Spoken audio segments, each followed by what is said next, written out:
ఇప్పుడు ప్రపంచ వ్యాప్తంగా భారతీయులు ప్రతి పండుగను మలబార్తో జరుపుకుంటారు. ఎందుకంటే మలబార్ అందిస్తుంది అద్భుతమైన అవకాశాన్ని. ఇది మీ పండుగలను మరింత ప్రత్యేకంగా చేస్తుంది.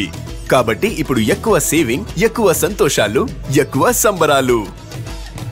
ప్రతి పండుగకు మలబార్ గోల్డ్ అండ్ డైమండ్స్.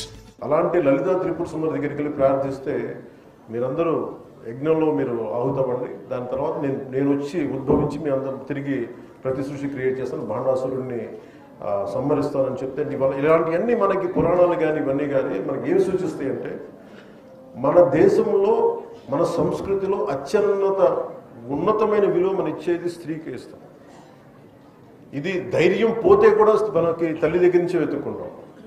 అలాంటి చోట నేను జనసేన పెట్టినప్పుడు మనం మహిళా విభాగానికి ఏం పేరు పెట్టాలంటే ఝాన్సీ వీర మహిళ అని పెట్టి. ఎందుకంటే స్త్రీ అంటే నాకు కూర్చోబెట్టి పొలిటికల్ పార్టీస్లో మనకి పొలిటికల్ పార్టీస్ జనరల్గా అంటే మహిళా విభాగం ఉంటుంది. నాకేంటంటే మహిళ అంటే మహిళ కాదు, అవసరం వస్తే నాకు మన మేడం లక్ష్మి గారు మురళీశ్వర పూరి గారు రాసిన ఆమె సూర్యుని కబలించిందిలో మహిళలాగా ధైర్యంగా నిలబడే మహిళ ఉండాలి.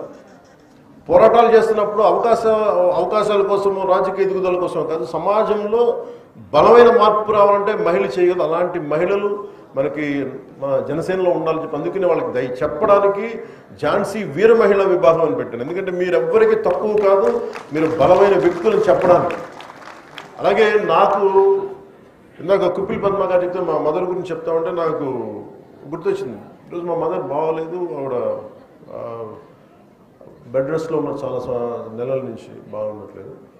సో మా అమ్మ మాకు ఎంత నిలబడింది అంటే చిన్నప్పుడు ఈ స్కూల్లో మన ఈ మాలతి క్యారెక్టర్ లాగా ఎవరన్నా మేము ప్రతిసారి ట్రాన్స్ఫర్స్ వల్ల మారుతూ ఉంటే ఏడిపిస్తూ ఉంటే గొడవలు పడుతూ ఉంటే స్కూల్కి వెళ్ళిన కొత్తల్లో మా అమ్మ చెప్పేది, నువ్వు ఎందుకు భయపడి పారిపోతావు, నిలబడు, ఏది కావాలంటే రక్షించుకో, నేను 10 దెబ్బలు కొడితే నువ్వు తిరిగి ఒక దెబ్బ కొట్టు, లేదంటే నువ్వు ప్రపంచంలో బతకలేవు. ఇది మా అమ్మ చెప్పిన మాట. మా వంట నుంచి వచ్చింది కానీ ప్రపంచాన్ని మొత్తం వంటగది నుంచి అర్థం చేసుకుంది. ఇది మా అమ్మకే కాదు, సగటు భారతీయ కుటుంబాల్లో ఉండే ప్రతి మహిళ ఇలాగే ఉంటుంది. సో అలాంటి అలాంటి తల్లి దగ్గర, అలాంటి ఉదయం దగ్గర నేను పెరిగాను.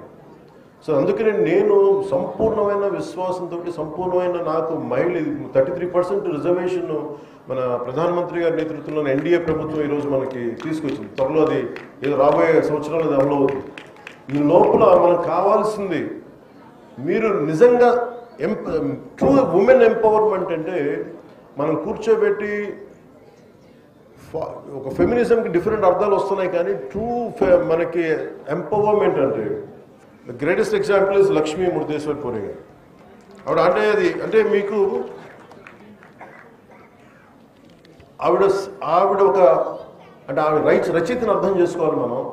ఎక్కడో మహారాష్ట్ర మూలాల నుంచి వచ్చిన ఆవిడ కష్టపడి ఎదిగి అసలు మెన్ డామినేటెడ్ వరల్డ్లోనే అలాంటిది ఆవిడ ఇక్కడ దాకా వెళ్ళి యుఎన్ దాకా వెళ్ళి ఐఎఫ్ఎస్ దాకా ఈవెన్ యునైటెడ్ నేషన్స్ దాకా వెళ్ళి అక్కడ ఇలాంటి ఉన్నతమైన పదవులు పొంది ఆవిడ స్ట్రగుల్ కూడా దీనిలో కనిపిస్తాయి. ఒకలాగా నా ఫీలింగ్ ఏంటంటే I don't know ma'am, you have to tell me a part of you should be there in this book, a part of your life, a part of your exposure, a part of your, I feel it is a semi-autobiography of yours. I think that's what you feel, I feel. That's more or less your life, right? So it's quite inspiring. We would be reading about you. It's quite inspirational to all of, to everyone, to all the, so it's truly it's a great thing to do to inspire this generation. And మీ అందరికీ కూడా మనస్ఫూర్తిగా హృదయపూర్వక ధన్యవాదాలు చెప్పుకుంటూ ఈవిని కలవడానికి మా Janasena parliament సభ్యులు వల్లభనేని బాలశౌరి గారు దీన్ని ముందుకు తీసుకొచ్చారు. అలాగే పుస్తక ప్రేమికులు అవనగడ్డ శాసనసభ్యులు శ్రీ మండల బుద్ధప్రసాద్ గారు. ఎందుకంటే నేను ఓపెన్ చేయడం కంటే కూడా ఆయన చేతుల మీదుగా ఓపెన్ చేసి దానికి వచ్చే అందం వేరు, దానికి వచ్చే ఒక బ్యూటీ వేరు దానికి. అందుకనే ఆయన చేత నేను పట్టుకున్నాను కానీ బుద్ధప్రసాద్ గారి చేతే ఫస్ట్ దాన్ని ఓపెన్ చేయించింది. అంటే అలాంటి వ్యక్తులు తెలుగు భాషకి ఉపయోగపడే వ్యక్తులు కానీ వారి నాన్నగారు కానీ వారి కుటుంబంలోనే వారసత్వం ఉంది, తెలుగు భాషకి తెలుగు సంస్కృతికి అండగా నిలబడేవాళ్ళు. ఇలాంటి మహామహుల మధ్య నాకు సత్యప్రసాద్ గారు బాగా మాట్లాడతారని తెలుసు. మేము చాలాసార్లు మన మహారాష్ట్రలో ఎన్నికల్లో కూడా పాల్గొన్నాం ఇద్దరం. కానీ ఈరోజు ఆయన భాషను ఉపన్యాసం కవి, సీనియర్ జర్నలిస్టు అప్పారసు కృష్ణారావు గారి గురించి.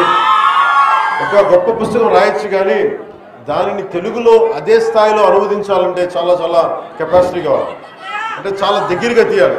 సో వారికి నా ప్రత్యేక ధన్యవాదాలు తెలుపుకుంటూ మీ అందరికీ పేరు పేరున మీ అందరికీ హృదయపూర్వక ధన్యవాదాలు తెలుపుకుంటూ